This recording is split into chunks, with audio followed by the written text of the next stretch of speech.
Donc, on va voir le R espace vectoriel. Définition, c'est quoi? Un R espace vectoriel est un ensemble non vide E. Donc, un ensemble qui est non vide, un ensemble E, avec une loi de composition interne et une loi de composition externe. Avec deux opérations. L'opération loi de composition interne. L'opération, c'est une application ou bien une fonction. تاخد deux éléments de E. تجمعهم مع بعضهم, on obtient un autre élément de E. Donc, munie d'une loi de composition interne, c'est-à-dire une application de E fois E dans E. De E fois E dans de E fois E, de E fois E. تاخد deux éléments de E, on obtient un autre élément de E. La loi, c'est quoi? Un UV. Ok, UV, deux éléments qui appartiennent à eux. تجمعهم مع بعضهم, تعمل l'addition, tu obtiens un élément qui appartient à eux. هيك معناتها une loi de composition. Donc, un espace vectoriel, c'est quoi? Il faut bien comprendre ça. تنجم تراه sans en relation avec tout ce qui avec la géométrie. Un espace vectoriel, c'est quoi? عندك un ensemble وعندك une opération de composition interne. تاخد deux éléments de l'ensemble, تجمعهم مع بعضهم, tu obtiens un élément qui appartient à cet ensemble. Elle est la première loi ou bien la première opération. La deuxième loi, c'est la loi de composition externe. تاخد un élément de E ou un élément de R. تضرب l'élément de R fois l'élément de E, tu obtiens un élément qui appartient à E. Lambda U, lambda appartient à R et U appartient à E. Tam lambda fois U, tu obtiens un élément qui appartient à E. هيك معناتها un espace vectoriel. ما عندوش relation avec la géométrie.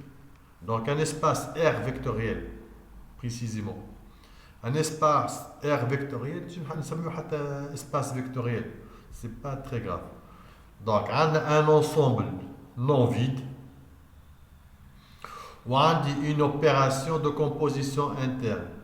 L'opération, c'est mieux la loi de composition interne. La loi, ou bien l'opération. تاخد deux éléments de E, تجمعهم, on obtient un élément de E. Si c'est le cas, ça une loi de composition interne. Ou une loi de composition externe. تاخد un élément de R, une variable, une valeur, ou un élément de E.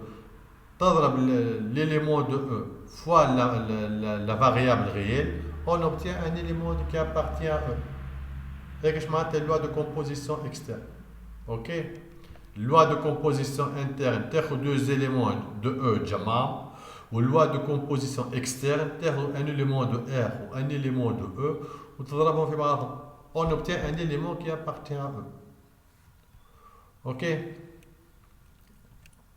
Donc, un R espace vectoriel vérifie les propriétés suivantes. U plus V est égal à V plus U.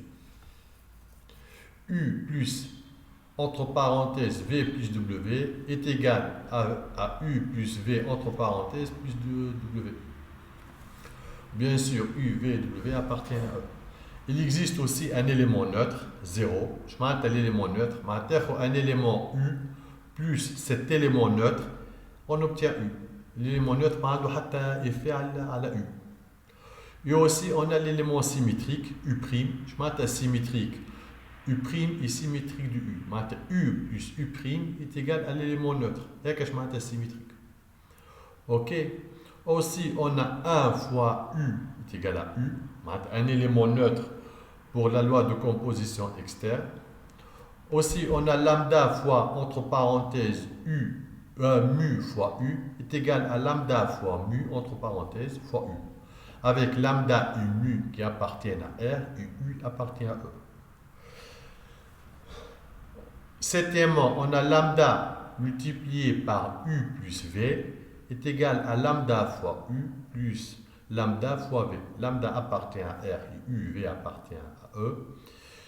Et enfin, huitièmement, lambda plus mu, bon, les deux appartiennent à R fois U, est égal à lambda fois U plus mu fois U. Ok? Donc, on a un exemple simple. Bon, on a besoin de ce concept. Alors, dans le cas du machine learning, bon, on a par exemple l'exemple, on a posant U est égal à R au carré. Ok, dans le cas du machine learning, c'est R au carré, dans le cas chaque élément de U a deux composants. Déjà, un élément de U qui appartient à E et donc un couple XY. Dans le cas de machine learning, on a R exposant N. N, c'est le cas de l'image de 100 pixels. Disons, E est égal à R exposant 100. Ok? Chaque couple fait 100 valeurs. Ok? Mais l'idée, on va raisonner sur ça. Bon, on va raisonner sur deux dimensions. On ne va pas raisonner sur 100 dimensions, on ne peut pas représenter ça. Ok? L'utilité de tout ce qui est vecteur, c'est pas comme d'habitude, c'est pour tout ce qui est machine learning. Ok? Donc, l'exemple est on a posant E est égal à R exposant de bien R au carré. Chaque élément de E fait deux composants. Donc un élément U appartient à E et donc un couple XY avec X appartient à R et Y appartient à R. Ceci s'écrit R au carré est égal à quoi? À l'ensemble du couple XY avec X appartient à R et Y appartient à R. Okay. Dans le cas de machine learning, moi je vais R au carré. Je vais R exposant 100, R exposant 1000, 2000. En fin de compte, un espace vectoriel avec 1000 dimensions. Ok? Définition de la loi interne. On a la loi interne, c'est quoi? Deux composants. La loi interne, c'est une opération d'addition. Deux composants de E, le résultat appartient à E. E est égal à R au carré. Donc, si XY et X'Y' sont deux éléments de R au carré, donc, bien alors, xy plus x'y' est égal à x plus x' et y plus y'. Donc, c'est vérifié. La loi de composition externe, c'est une opération de multiplication entre un élément de R et un élément de E. Donc, le résultat appartient à E. Le cas E, c'est R au carré. Donc, si lambda est un réel, et xy est un élément de R au carré. Alors, lambda fois xy égale lambda x fois lambda y. L'élément neutre est le vecteur nul, 0, 0. La symétrie de xy est moins x et moins y. On peut aussi noter moins xy. Le symétrique de xy, x, y plus moins x moins y, on obtient l'élément neutre. Okay? Autrement dit, R au carré est un espace vectoriel. Ok? Il y a une loi de composition interne, une loi de composition externe. R au carré. Plutôt R au carré est un espace vectoriel. Ok?